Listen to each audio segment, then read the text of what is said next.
Out of literally nowhere, Nintendo dropped a complete bombshell of information about Splatoon 3, including its new release date of September 9th, and wow, that's a terrible release date for most people, but who cares, because I am hyped as hell. First off, before I even analyze anything, these players are total bots. I mean, some of these players are just downright hilarious. Anyways, first off is the Turf War intro. While it looks mostly the same, the most significant difference here is these new player tags showcasing the player name, a fancy title that's very reminiscent of the titles given to teams during Splatfest, and the small number in the corner. These will most likely be player tags that can be seen in matches and lobbies to distinguish players and will most likely be customizable, with the colors, backgrounds, nicknames, and maybe even the small number in the corner. And while there's no information on said number, it'll most likely function the same way that Discord tags do but in Splatoon, which is already a step up in the right direction for the game. And side note, this icon in the top left of the entire video is only there because this was recorded using the private battle camera function.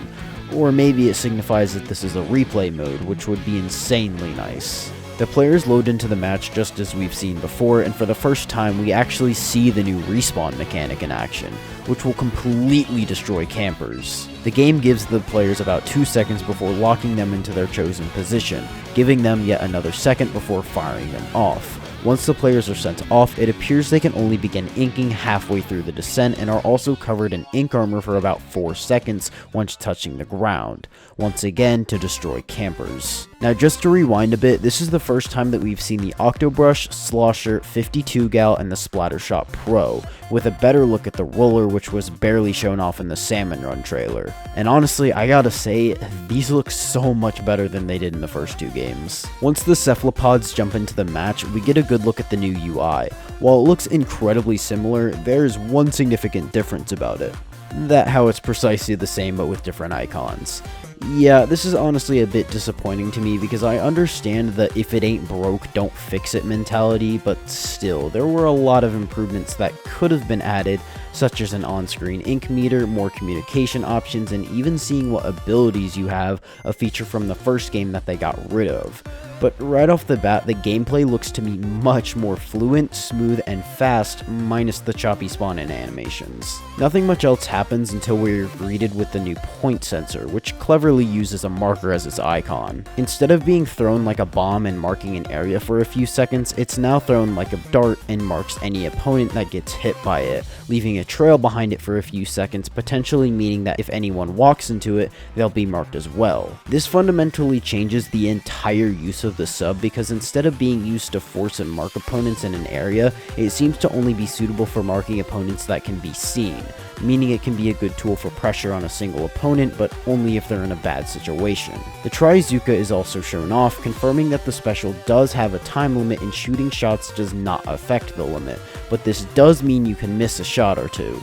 It also creates a burst of ink on the ground when splatting any opponent and goes through them to make yet another, potentially meaning that much like the Ink Zuka, this thing can squad wipe in one shot. Following this, 2 things are confirmed. Chargers have their light beam, which sucks, and the big bubbler shrinks when the top takes damage. It also has a little squeaking in it, which is cute and possibly means that players can jump to it when it's active. Once the Splattershot player dies, we get a good look at the death screen, which looks exactly the same minus the player tag placed awkwardly in the bottom right. There's also a new special shown off, which I will be calling the Ink Vacuum, which sucks up all enemy ink that flies into its radius under a specific period of time.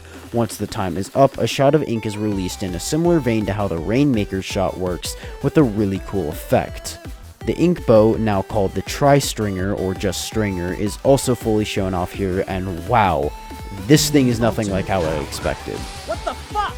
The thing has burst shots, which come in single, double, and triple shots, and it has horizontal and vertical shots. Charging the bow equates to more shots, and jumping will make the shots vertical, while standing makes them horizontal. There isn't a very good clip of the range of the bow, but the new arrows that come out of it have almost no ink radius and a very minimal damage radius, with this inkling being right next to the arrow when it explodes taking very little damage.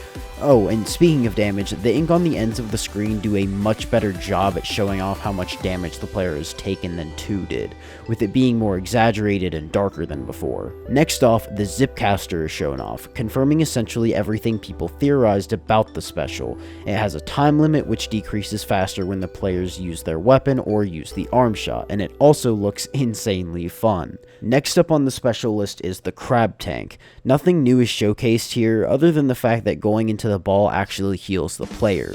It boots up almost instantly as soon as it's activated, and once it's finished, the player can instantly start maneuvering again, which may be a bit broken.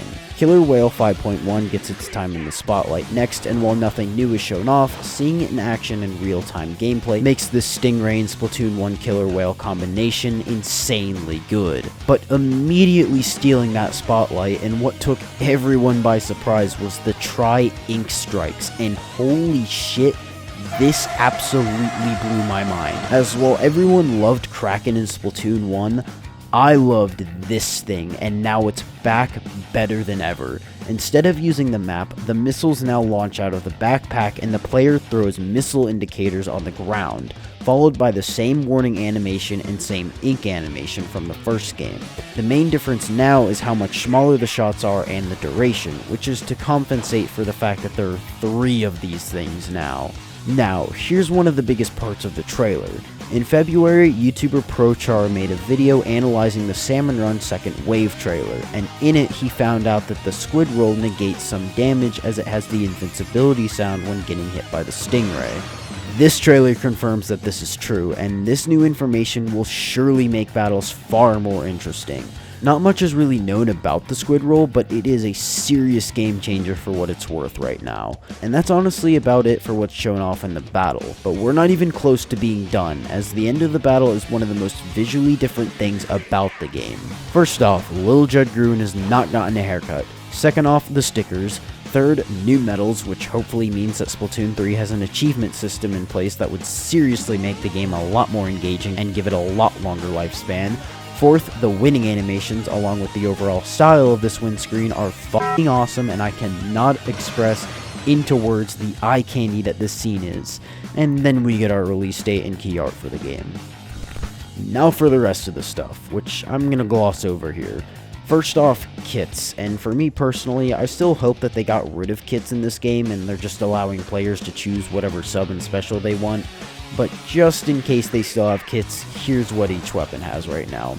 Splattershot has Suction Bomb and Trizooka, 52 has Wall and Killer Whale, Pro has Point Sensor and Crab Tank, Charger has Splat Bomb and Ink Vacuum, Stringer has Toxic Mist / Disruptor, we don't really know, they look the same, and Killer Whale.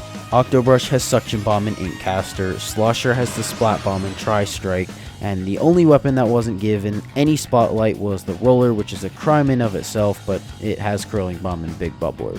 The animations for the game, not just counting player animations, are also much cleaner and more vibrant, such as when the player dies, you have a small visual indicator as well as an X on the top being very exaggerated when it first appears. And while I already mentioned how the ink around the players is much more vibrant, clearly showing off how much damage players have taken, there's also a new indicator which tells when you're taking any damage. Along with the animations, the sounds are also much more vibrant, which is a small quality improvement that I really enjoy. Lastly, the ink tank now has a small tube running down it, which I thought was kinda cute. Splatoon 3, go buy, can't wait for the direct, I'm hyped as hell, also sorry for no videos this past month, I'm super busy right now, but subscribe and like the video, flip side, whatever.